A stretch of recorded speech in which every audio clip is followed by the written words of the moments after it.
only has a mutating member named remove last. Okay, well, this is kind of a formal way of saying you can't do remove last on ops because ops is immutable. It's read-only. You cannot mutate it. You cannot change it. Okay, why is ops read-only? Well, there's two things to think about here. One is when you pass arguments into functions, unless it's a class that you're passing, unless you're passing an instance of a class, the thing you pass is copied. Okay? It's very important to understand that. That's passed by value. You're used to it in other languages. Most languages do this. Passed by value. Arrays and dictionaries are not classes. They're not classes in Swift. They're structs, you know, like a C struct. Okay? Arrays and dictionaries are structs. Structs in Swift look a lot like classes. They have functions. They can even have properties that have storage. They're almost identical to a class, really. The only two huge differences between structs and classes, one is that classes can have inheritance and structs cannot. Okay? But number two is that structs are passed by value and classes are passed by reference. Okay? Very important that you understand that distinction. So structs are usually only used for basic, you know, components like arrays and dictionaries. Even doubles and ints are structs in Swift. Okay? And that's great because that means doubles and ints can have functions on them and things like that, which we'll see as the quarter goes by. But those things are all passed by value. So that's the first thing to understand is that this ops, when I call evaluate, whatever array of ops I pass to it is going to be copied. Okay? The second thing to understand here is that there's kind of an implicit let in front of all things you pass. In other words, they're read-only. Make sense? And a read-only array can't be mutated. You can't append things to it. You can't remove things from it because it's read-only. Now, I can actually put the word var here. Okay? If I put the word var here, then ops inside here, look, no error. Ops is a mutable array. It's still a copy, though. So they copied it and made it mutable. And now, inside here, I have a mutable copy to work with. Now, I'm not a big fan of doing that, okay, of putting var up here. I think it's a little confusing for readers of the code to understand exactly what's going on there. So I'm not going to do that. Instead, I'm going to make a local variable here, which I'm going to call remaining ops. And I'm going to set it equal to ops. Now, when you set equals like this, that copies it if it's not a class. Classes are all by reference, exactly what you would think. But anything else, structs or enums or anything else, when you do equals here, this is actually going to make a copy of this and put it in here. And since it's a var, it's going to be mutable. Okay? So now I have a mutable array of ops, and now I can say remaining ops, remove the last one. And now I truly do have the remaining ops. I've removed the first thing in there. Okay, everyone understand that little tidbit there? Yeah. So there's like a unseen let in front of the ops. Yeah. Like, why isn't that let in front of doubles and like ints or strings? It is. So the question is, why is there not kind of an unseen let in front of all arguments? Pretty much all arguments to functions kind of have that unseen let in there. They're all read-only. Okay? So, and you could put var in front of any one and turn it into a mutable copy of it that you could use locally. But you can only use it locally. It's not that great a thing. Okay? Now, there is a way to pass by value things back out, but I'm not even going to talk about that. Okay? You can read about it. It's this in-out thing. I'm not even going to talk about it. I really think it's better to stay within the value, pass by value and pass by reference parameters. I think we get more readable code that way. But there is a way I'm not going to talk about to do in-out, basically, parameters that go in-out. Yeah. Is there any way to pass by reference? Because if ops were a huge array, we just copied it 3 times. Yeah, that's what I've just said. There is a way to pass it kind of by reference, in-out. You know, you pass it in, you modify it, and then it'll come back out when it's done at the end. So it's kind of like by reference.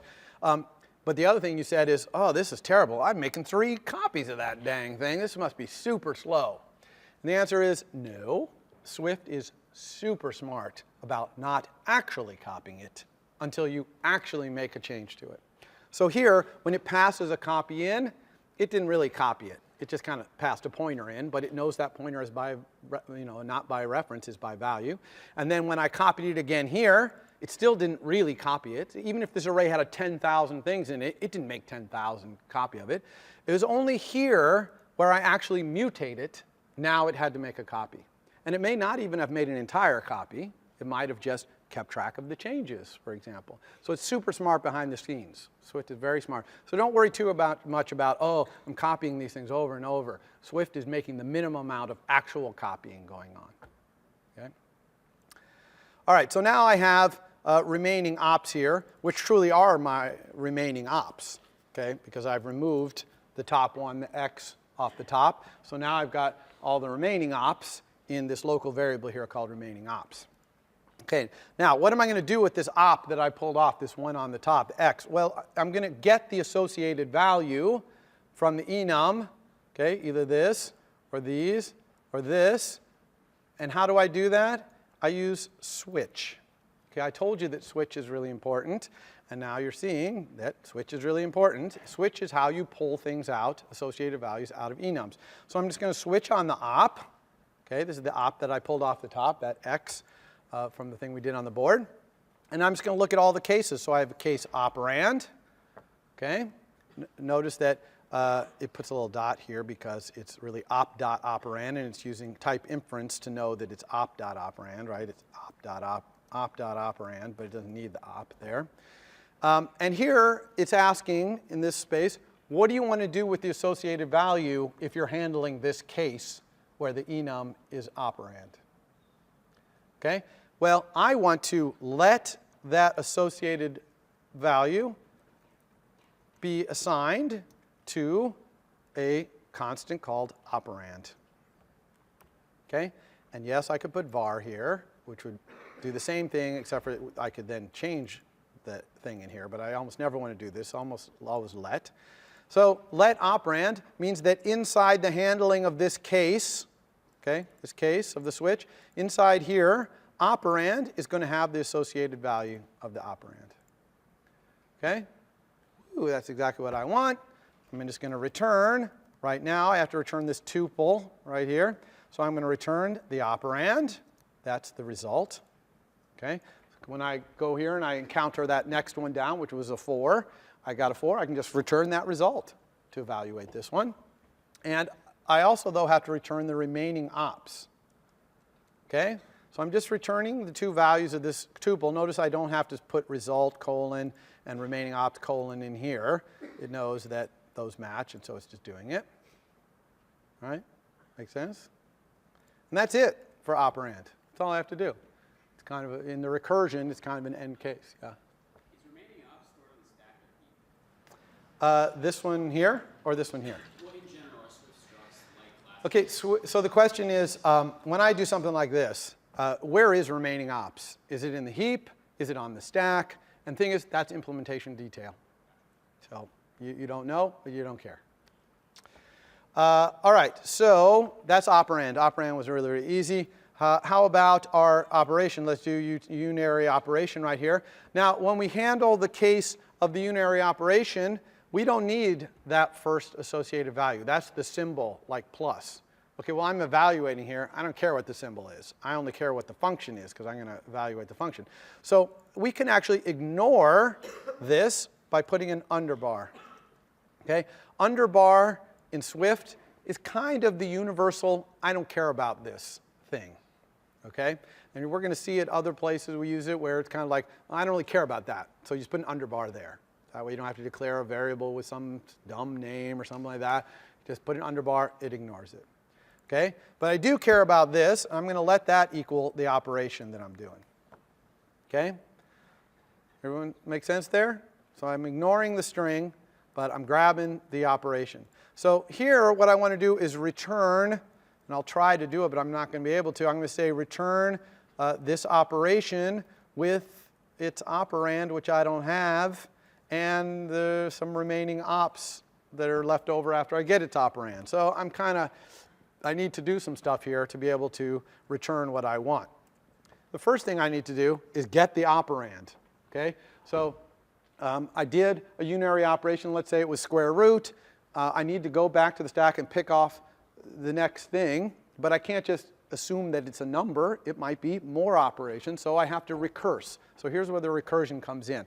And now I'm going to show you how to call a function that returns a tuple and get its value out. So this is important little example here. So there's two ways to do it. I'm going to do it one way here, which is I'm going to let operand evaluation, which is just a local variable that I'm inventing, equal call evaluate with the remaining ops that I have. Okay, so here I've recursed. Okay, I'm recursing. And I just set it to operand evaluation. Now, let's look at the type of this thing. If I look at its type, you can see that it's a tuple. That's its type. It's a tuple, result, remaining ops. It's this tuple right here. That is the type of this operand evaluation. So now that I have that tuple, it's the result of the evaluation. How do I get the result and the remaining ops out of it? Well, I can get the operand by saying operand evaluation dot result. Okay? So that just this is the tuple. Here I'm getting this value of the tuple out of there. Now what type is this? Anybody? It's an optional. You're pretty safe saying optional when I ask what type it is, aren't you? It's almost always an optional, because I usually don't ask if it's not. But it is indeed an optional double. It's this type right here. Okay? So we need to turn it into a double if we're going to pass it to this operation right here. So I'm going to use if let to turn that into a double. Okay? Now I can actually do this because I have the operand. Just got it right here. Okay? This is now a double. See?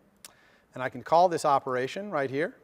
And this is the remaining ops, but this has got to be the remaining ops after we recursed. So it's got to be the remaining ops in this operand evaluation. So that's operand evaluation dot remaining ops. Everybody cool with that? So that's it. Let's just recurse. We just recursed to evaluate that. If this fails, if this recursion returned nil, then if let's not going to happen, this return is not going to happen. We're going to fall all the way out and return nil, which is what we want. Okay? If we fail in any of our recursive attempts to get the operands we need, we got to fail all the way up to the top level. Okay, now binary operation. Also, okay, let's do, binary here, case, binary. Obviously, same exact thing here. We don't care about that. And here we're going to let operation. And we're going to do exactly the same thing we did here, but we just have to do it twice because we got two operands to do through here. So let's let our op1 evaluation equal evaluate with our remaining ops. Okay? And then if we can let operand 1 equal the op1 evaluation result, okay, then we got op1, that's good. So now let's let op2 evaluation equal recurse again with op1's remaining ops. Okay? And if we can let operand, if we can let operand 2 equal op2's evaluation result, then we can return a tuple, which is calling the operation with the two operands. Okay? And we'll have op2's evaluation remaining ops as our remaining ops. Okay? Make sense? All right, we got an error here, what is it? Okay, yeah, so this is a good error to cover here. See, this says method must be declared private because its parameter uses a private value. And sure enough, op is private, so this has to be private. Okay? Now notice, by the way, I don't have default : break here in this switch. And why do I not have that? Because I've handled every possible value of op. Okay?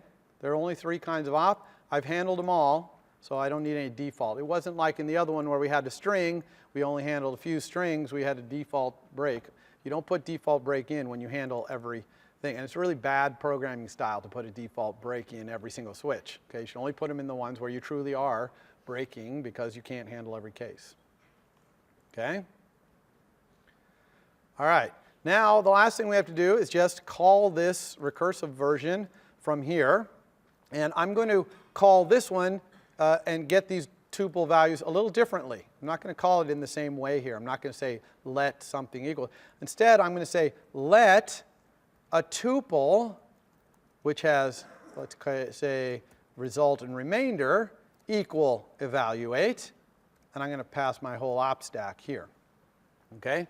So this is a different way to call a function that returns a tuple. Here, you actually let a tuple equal the result. Instead of letting a single thing equal result and then using the dots to get it, you let the tuple equal it. And notice that these names don't have to be the same as these names. So result is the same, but here I use the word remainder instead of the word remaining ops.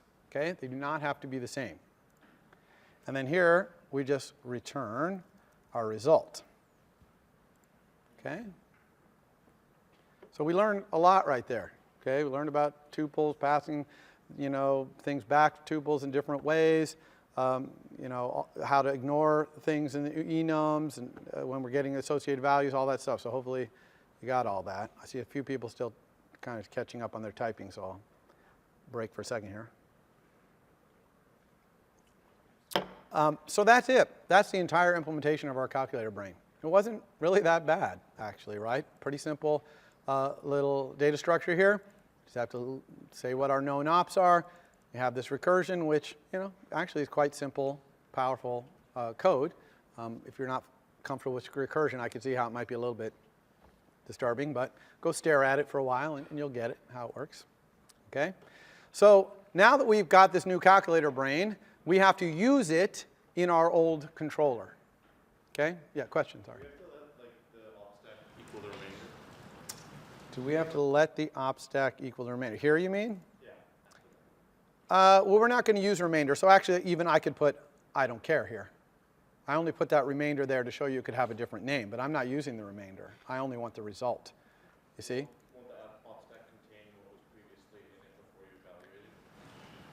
Yes, the op stack will be unaffected by this because the op stack is an array. Arrays are passed by value, so a copy of it gets passed into here. So this would be untouched, and which is what I want. I don't want evaluate to consume my op stack. I want to be able to call evaluate over and over and over.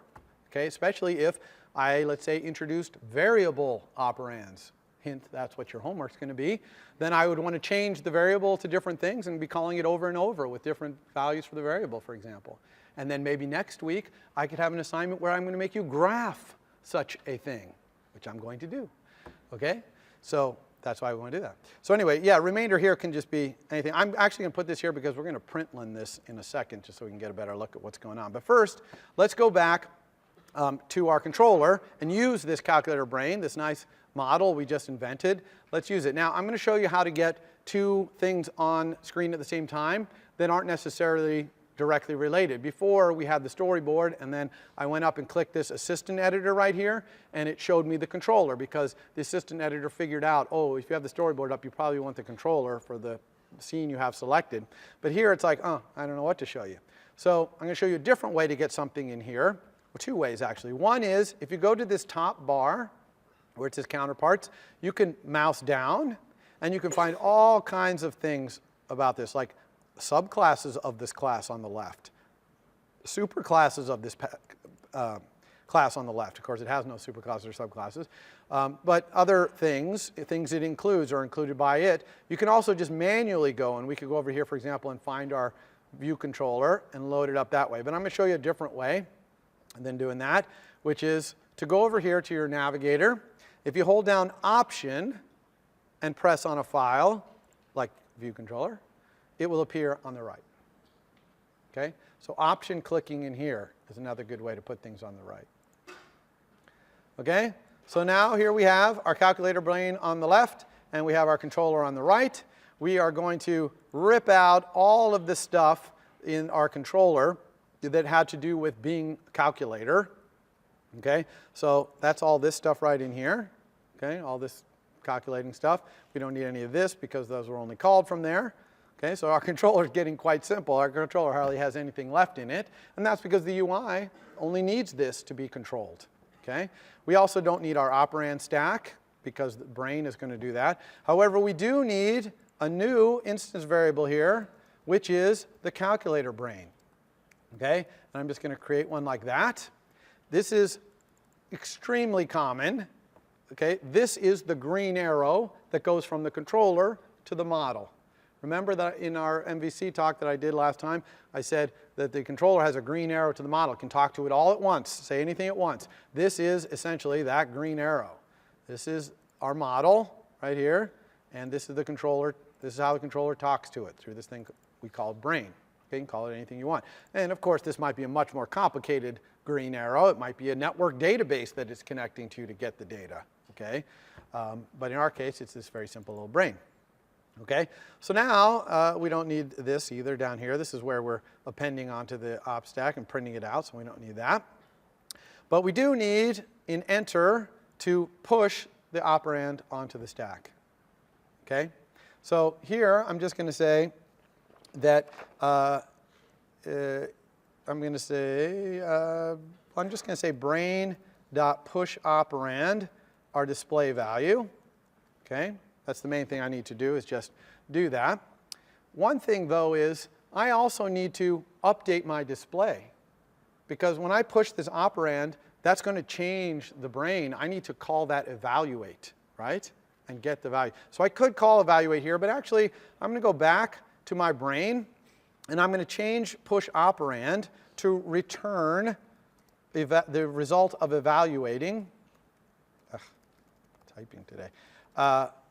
From internally, so I'm going to return evaluate here, so that every time you push an operand, it'll just return the evaluation. Now, one could argue whether this is the best thing to do, because you might not be interested in the result of evaluating that right now, but it kind of feels to me kind of good, and there's not going to be that many things on the stack. You're not going to usually have calculator brain have 1,000 operations and operands, although you could, but you're not usually going to, so it's probably not a performance issue to have it just return this. And it'll make caller's code, look a little simpler. And if they don't want this return value, then they can just ignore it. They don't have to use it. But I am going to use it. So when I push this operand right here, I'm going to if let the result equal that, okay, because it's an optional. And if it's not nil, then I'm going to set the display value to the result.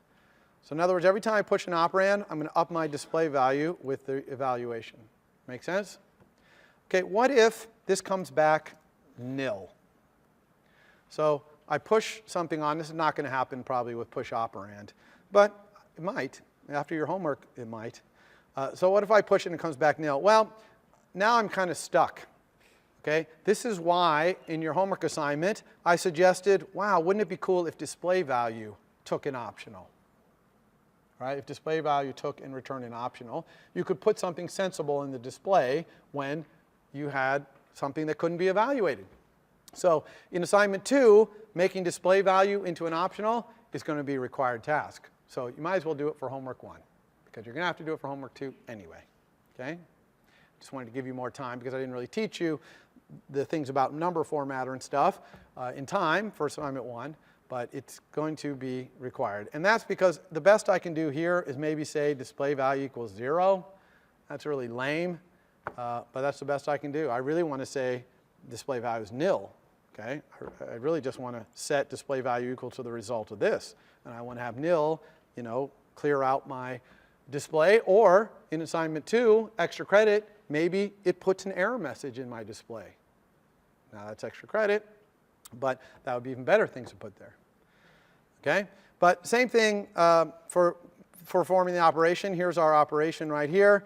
And I'm just going to say if I can let the result equal brain's perform operation of the operation that I got off the button, then I'm going to let my display value equal that result. Otherwise, I'm going to do the very lame thing of saying display value equals, value equals 0. Okay? People understand why that's kind of lame? Right? Okay. So that's it. Look at how simple our controller is here. It has almost no code in it. Okay? And that's really, iOS is great about that. It really is pretty good about making so you can build your UI mostly graphically so that there's very little code to control what's going on. And then even our model, which is a pretty powerful calculator right now, we could add as many functions as we wanted to it, just with one-liners here, and it would be capable of, you know, evaluating any series of them that's evaluatable. And it's also set up to do your homework, okay, which is to add those variables, to be able to push operands that are variables. The other thing your homework is going to ask you to do is to draw this, okay, the contents of it in a human-readable form, using infix notation like this, with parentheses when necessary, things like that. And that's going to be a lot easier here too, because you can use recursion to build this as well. Okay? So that's the main two things of your homework. That's what they are. All right. So let's see if we broke anything here. All right. So we're going to go up here and run. See if this all still works. Our UI has not changed. You notice I never even opened the storyboard here. Didn't even open the storyboard. Okay? All these changes were pushing things out of the controller into the model. Okay? The communication between the controller and the view has not changed here. So hopefully this is going to work. Let's try 85.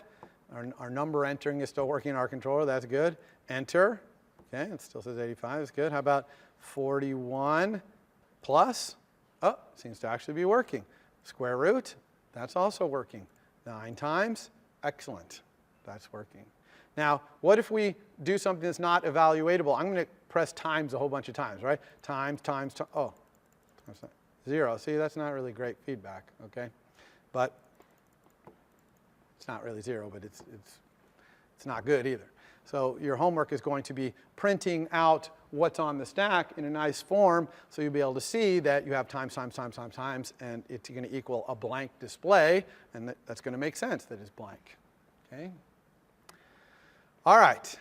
Now, I want to do one other thing here, though, just so you can really visualize what's going on, which is I want to print out, when we evaluate, I want to print out this stack. I want to print out the thing we're evaluating. I want to print out the result. And I even want to print out the remainder here so we can see what's going on. So I want to say println, and I'm going to say, I'm going to use my backslash thing here, opstack equals result with, how did I say this? With, oh yeah, with our remainder left over.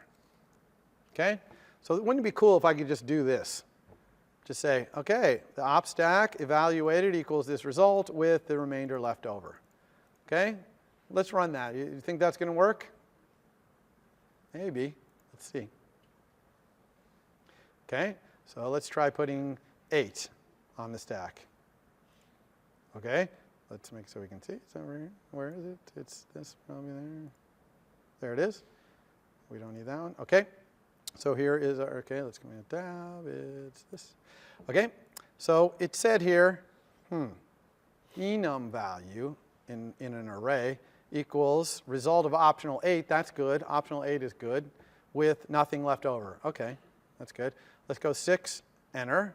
Oh, now we have enum on the stack equals optional 6 with enum left over. Oh, that's not so good. Times, enum equals it with, this is terrible. This is, I can't understand what the heck is going on here. Why is this happening? Okay, when you put something in parentheses like this, it tries to convert it to a string. Okay, well the thing that's in here is an array. Arrays know how to convert themselves to strings. What they do is they put open square bracket, then they ask every single thing in the array, convert yourself to a string. Okay, and it puts them here. Well, our op is converting itself to this string, enum value. Okay, that's because the system doesn't really know how to convert it any other way. So it's just saying that's an enum value. It doesn't know how to convert itself to a string. So you see what's going on here? So I'm going to show you how to teach a type to turn itself into a string. Okay, because that's really valuable for debugging, and also might be valuable for your homework. So how are we going to do that? All right. The way you do that is you have to add a computed property to your type. And enums, just like structs and classes, can have properties.